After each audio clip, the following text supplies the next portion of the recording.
जोहार हज़ारीबाग। मैं फैज़ अनवर, आप देख रहे हैं एचबी लाइव।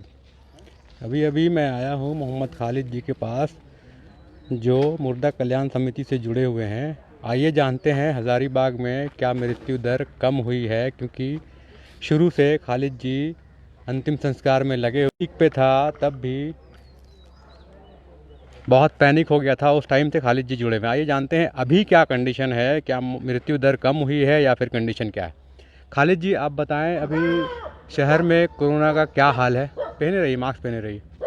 हाँ, शहर में कोरोना का थोड़ा आगे आइए। शहर में अभी वर्तमान में कोरोना लगभग ख़त्म के कगार पर है।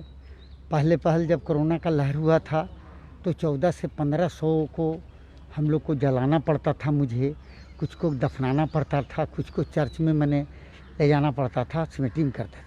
लेकिन अभी विगत मतलब एक हफ्ता से ये मृत्यु दर लगभग नगण्य हो गया है। एक दो बहुत मुश्किल से, कभी कभी एक दो, कल एक भी नहीं था, आज एक व्यक्ति की मृत्यु हुई है। तो लगभग हमारे समझ से अगर मृत्यु दर है तो ये 0 पर पहुंच गया है। और एक बात और खालिद भाई, ये तो आपके सदर हॉस्पिटल का आंकड़ा है, लेकिन जो लोग घर में ही मृत्यु हो रही है वो लोग भी तो आपके पास आ रहे होंगे, तो उनका क्या डायनामिक्स है, आप थोड़ा बताएंगे। वो अभी नहीं, पहले जब शुरू में हुआ था तो घर में बहुत मौत होती थी तो लोग वहाँ भी आते थे। लेकिन इन दिनों न सदर अस्पताल, और मैं चूँकि प्राइवेट अस्पताल में भी बहुत सारे अस्पताल में करता हूँ, समझे न, आरोग्यम से भी जो भी हुआ, श्रीनिवास या हजारीबाग में कहीं भी कोविड से डेथ हुआ है प्राइवेट हॉस्पिटल में, तो उनके शवों का अंतिम संस्कार मैं मतलब किया हूँ। लेकिन अभी और घर में भी कुछ डेथ हुआ उनका भी, लेकिन अभी बहुत कम है ना। अभी तो प्राइवेट नर्सिंग होम से लगभग 0 आज एक हफ्ता से हो गया है।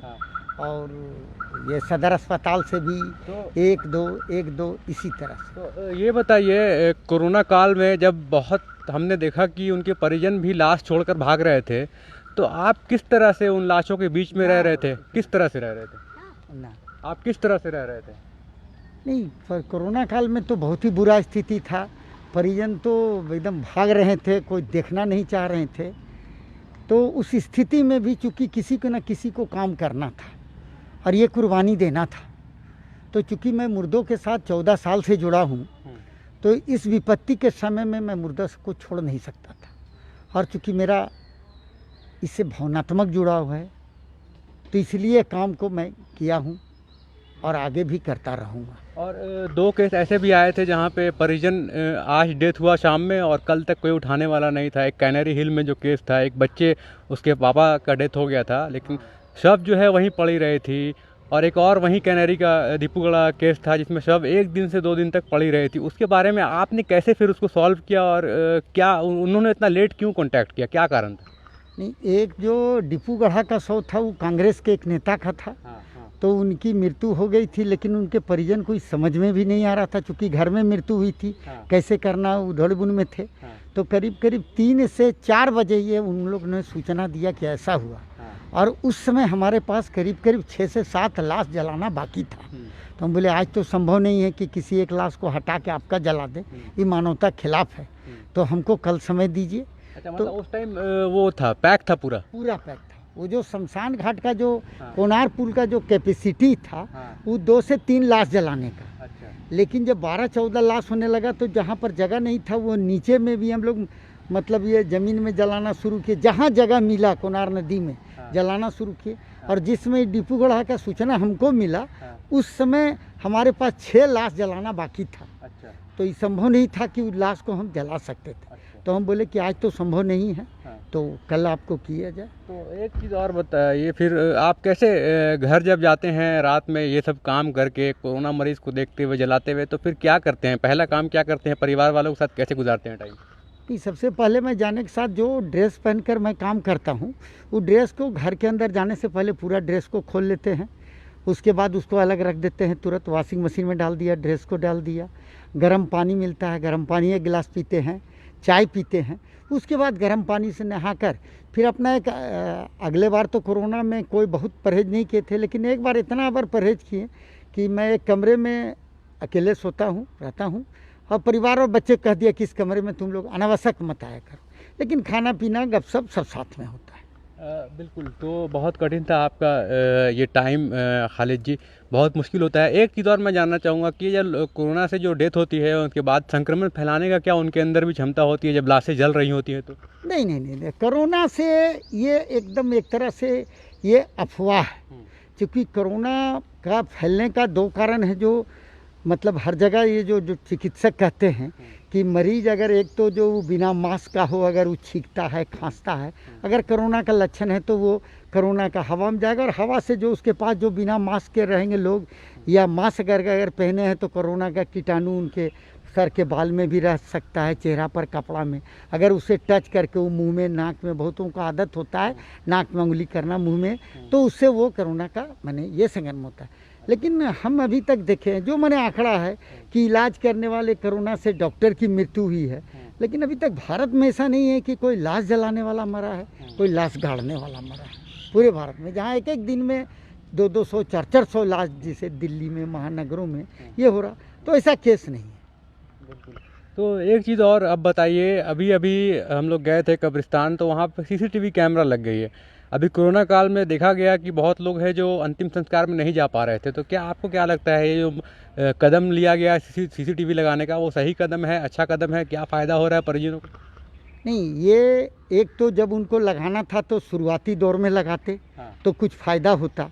अब जब कोरोना लगभग ख़त्म के दौर पर है तो लगाए, जो कोई फ़ायदा नहीं है। क्योंकि कोरोना काल में हमने जितने भी लाशों को जलाया तो उनके जो भी परिजन आए तो वो मोबाइल से उसको करके अपने परिजन को दिखाते गए। व्हाट्सएप मैंने कि मोबाइल से क्या होता है, उसको पूरा को वीडियो बनाए, कुछ लोगों ने वीडियो बना के अपने परिजनों को दिखलाया, कुछ लोगों ने लाइव मैंने कर दिया, और वो एक एक गतिविधि सब अपना अपना पड़े।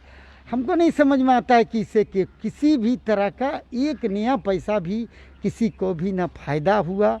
और ये उन लोगों का, मैंने विधायक जी का सजेशन है जो धरातल पर नहीं रहते हैं, एसी रूम में बैठ के जो मतलब देखते हैं अमेरिका और वो, ये भारत है। यहाँ का एक बच्चा का भी अगर मृत्यु होता है उसके परिवार का, तो एक महिला, हमने देखा कि इस कोरोना में बहुत सारे ऐसा भी हुआ कि बेटियों ने अपने परिजन को मुखाग्नि दी। ये बहुत बड़ी बात है, जबकि हिंदू धर्म में मुखाग्नि बेटी नहीं जाती है, लेकिन बहुत सारा आगे बढ़ के बेटियों ने दिया, और सभी ने अपना वीडियो बनाया, लाइव उसको दिखलाया, उसको क्या कहते हैं, उसको अपना मोबाइल से उनको दिखलाया। और ये मेरे समझ से ये कदम विधायक जी का एकदम फ्लॉप कदम है। हमको नहीं लगता है कि 15 दिन 20 दिन के बाद ना उनका कोई इसको देखने जाने वाला है, और ना, क्योंकि अब के जो वर्तमान समय में जो हमारा मोबाइल सिस्टम है, इतना एडवांस सिस्टम अब हो गया कि किसी भी घटना को आप करके वीडियो बना लीजिए और उसको वायरल कर दीजिए, ये कर दीजिए। इससे कहीं अच्छा होता कि जो बुनियादी सुविधा था, जो शमशान में बुनियादी सुविधा है, पानी नहीं है पीने के लिए, बैठने का उचित प्रबंध नहीं है, वॉशरूम नहीं है, विधायक जी को ये चीज़ करना था। क्योंकि एक आदमी जब वह अंतिम संस्कार हिंदू धर्म में करने आता है तो उसको 3 से 4 घंटा, जब तक सो नहीं जलता है, उसको कपालभाति भी कहते हैं, उसमें भी करीब करीब 2 घंटा लगता है। अगर उस बीच में उसको वॉशरूम जाने की ज़रूरत पड़ी तो न खिरगांव में कोई जगह है और न कोई जगह आपके जाके कोनार में बैठने की जगह भी कहीं नहीं है कि जहाँ उसके परिजन आराम से 2 घंटा 4 घंटा बैठे। अगर पानी पीना है तो वो भी व्यवस्था नहीं, वो अपना बोतल से लाएंगे। कोनार की स्थिति और ये खिरगांव की स्थिति है कि अगर आपको प्यास लगे तो आपको बहुत दूर आना पड़े। तो विधायक जी का जो ये सोच है वो महानगरों तक के लिए, लेकिन ये तो आज के युग में ये संभव नहीं है, क्योंकि मोबाइल एक ऐसा चीज़ है जहाँ आप हर कुछ कर सकते हैं, आपसे क्यों कोई मांगेगा। बिल्कुल। तो खालिद जी, हम लोग फिर से वापस आते हैं, और 22 तारीख से जो केस का जो आंकड़ा था, बहुत मौतें हो रही थी, और अब आप बता रहे हैं कि पिछले 1 हफ्ता से केसेस कम हो गए हैं, तो बहुत राहत है। आपको क्या लगता है आगे स्थिति और सुधर जाएगी? पूरा अगर मैं हजारीबाग की जनता को आपके चैनल के माध्यम से हाथ जोड़कर विनती करता हूँ कि वो जो सरकार का गाइडलाइन है लॉकडाउन, उसको पालन करें, बेवजह घर से नहीं निकले, मास्क लगाएं। अगर ये जनता अपने इच्छा शक्ति से कर दे तो हमको लगता है कि 1 हफ्ता के अंदर हजारीबाग जिला जो होगा वो कोरोना मुक्त जिला। लेकिन ये पब्लिक को तय करना है कि मेरा जिला कोरोना मुक्त रहे या कोरोना से हम मरें। बिल्कुल। तो बहुत बहुत धन्यवाद HB लाइव से जुड़ने के लिए खालिद भाई, और यही है। तो अब लाश जो जल रही थी उनमें कमी आ गई है और केसेस में बहुत सुधार आ रहे हैं। इसी तरह से अगर कंडीशन रहा तो काफ़ी हद तक हज़ारीबाग में कंडीशन ठीक हो जाएगा। हमने अभी बात की मोहम्मद खालिद से, जो मुर्दा कल्याण समिति से जुड़े हुए हैं और कोरोना काल में लगातार कोविड मरीज़ों की जो मृत्यु हुई है उनके अंतिम संस्कार में लगे हुए थे। उन्होंने ग्राउंड रियलिटी बताई कैसे 22 तारीख से जो केसेस बढ़े थे लगातार 14 से 15 लाशें एक दिन में जल रही थी, वहीं आज जाकर 1 या फिर 2 ऐसी कंडीशन हो गई है। मतलब स्थिति में काफ़ी सुधार है। बहुत बहुत धन्यवाद। मैं फैज़ अनवर, HB लाइव से।